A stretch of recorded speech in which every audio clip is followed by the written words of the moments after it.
సరైన ప్రాపర్టీని ఎంచుకోవడంలో తికమక పడుతున్నారా? ఇక ఆ కన్ఫ్యూజన్ వద్దు. అపార్ట్మెంట్లు, విల్లాలు, ప్లాట్లు మీకు కావలసినవన్నీ ఒకే చోట. Suman TV biggest property expo October 18, 19 HSCC Novotel Hyderabad. ఇప్పుడే ఫ్రీ ఎంట్రీ కోసం కాల్ చేయండి.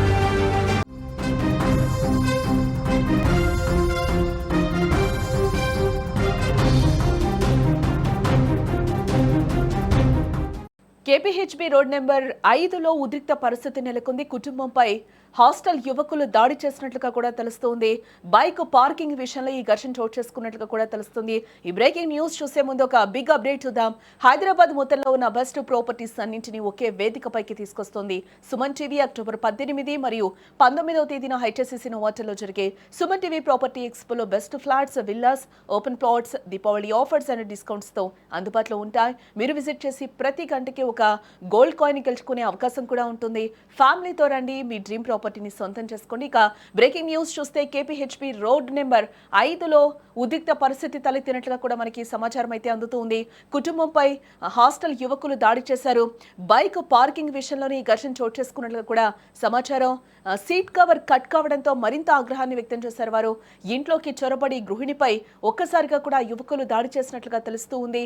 దాడి చేసిన వారిపై కఠిన చర్యలకు వారు డిమాండ్ కూడా చేస్తూ ఉన్నారు. గ్రేటర్ హైదరాబాద్ లోని కూకట్పల్లి హౌసింగ్ బోర్డ్ అంటే కేపీహెచ్బీ కాలనీలో బైక్ పార్కింగ్ విషయంలో తలెత్తిన ఒక చిన్న వివాదం చివరకు ఒక కుటుంబాన్ని హాస్టల్ యువకులు టార్గెట్ చేసే వరకు కూడా ఇక్కడ దారితీసిందని చెప్పుకోవచ్చు. రోడ్ నెంబర్ 5 వద్ద జరిగిన ఈ దాడి ఘటన ఆ ప్రాంతంలో తీవ్ర ఉద్రిక్తతకు కారణమైంది. రోడ్ నెంబర్ 5లో నివాసం ఉంటున్న ఒక కుటుంబం తమ ఇంటి ముందు బైకులను పార్క్ చేయొద్దని హాస్టల్లో ఉంటున్న యువకులకు చాలా సార్లు హెచ్చరించినట్లుగా కూడా తెలుస్తూ ఉంది. దీనిపై వారు హాస్టల్ మేనేజ్మెంట్ కు కూడా ఫిర్యాదు చేయడం జరిగింది గతంలో.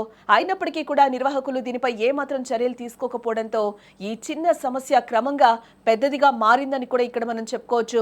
తాజాగా బయట నిలిపి ఉన్న ఒక బైక్ సీట్ కవర్ కట్ అయిందనే కారణంతో యువకుల్లో ఆ ఆగ్రహం కట్టలు తెంచుకుందని కూడా చెప్పుకోవచ్చు. దాదాపు 30 మంది హాస్టల్ యువకులు ఒక్కసారిగా కూడా ఆ కుటుంబంపై దాడికి తెగబడ్డారు.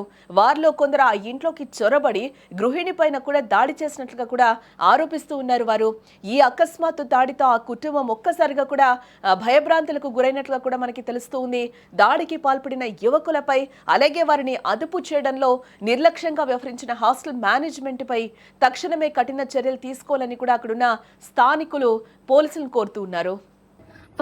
ప్రతి డే ఇన్ఫార్మ్ చేస్తూనే ఉన్నాము, కానీ ఎటువంటి మార్పు లేకుండా కంటిన్యూస్ అట్లానే పెట్టేయడం వల్ల మేము అలా సీట్ చింపడం జరిగింది. దానికి వాళ్ళు చంపేసేదాకా కూడా వచ్చేసారు లోపలికి. 20-30 మంది కలిపి హాస్టల్ అందరూ కలిసి వచ్చి చాలా దారుణంగా బిహేవ్ చేశారు. ఆల్రెడీ వాళ్ళ వల్గర్నెస్ గురించి అన్ని చాలాసార్లు ఇన్ఫార్మ్ చేసాం, కానీ ఎప్పుడు రెస్పాన్స్ లేదు. రీసెంట్గా మన ఇష్యూ అయినప్పుడు కూడా మమ్మల్ని పోలీసులే పెట్టుకోమన్నారని కూడా చెప్పారు వార్డెన్. సిగరెట్లు అవి కాల్చడం, లేడీస్ ఉన్నారు, పిల్లలు ఉన్నారని కూడా మినిమం లేకుండా బిహేవ్ చేయడం, ఇన్ఫార్మ్ చేసినా సరే అట్లానే ఉండడం, డ్రింక్ చేసి బాటిల్స్ అవి పాడేయడం, అక్కడ విండో దగ్గర ఏమో బెట్టింగ్ గేమ్స్ అవి ఆడడం, వల్గర్ మాట్లాడి గట్టిగా మాట్లాడి, మేము లోపల డోర్స్ వేసుకుని ఉన్నా సరే వినిపిస్తున్నాయి, అంత వల్గర్గా మాట్లాడుకున్నారు. వెళ్ళి కంప్లైంట్ చేస్తే మాకేం వినిపించలేదని సింపుల్గా చెప్పేస్తున్నారు వార్డెన్స్ కూడాను. మాకైతే ఇక్కడ కంపల్సరీ ఇష్యూని